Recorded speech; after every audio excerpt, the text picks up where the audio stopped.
शारदीय नवरात्रोत्सव काळात राज्यातून आणि परराज्यातून लाखो भाविक करवीर निवासिनी अंबाबाई देवीच्या दर्शनासाठी येत असतात।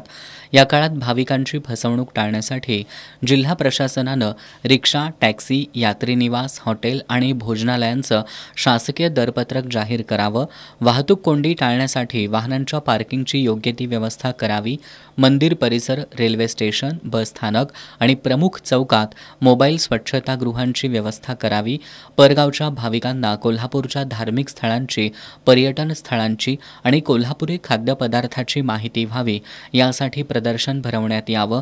यासाठी आज हिंदू जनसंघर्ष समितीच्या शिष्टमंडळानं नायब तहसीलदार नम्रता चौगले यांची भेट घेतली आणि त्यांना मागणीचं निवेदन दिलं।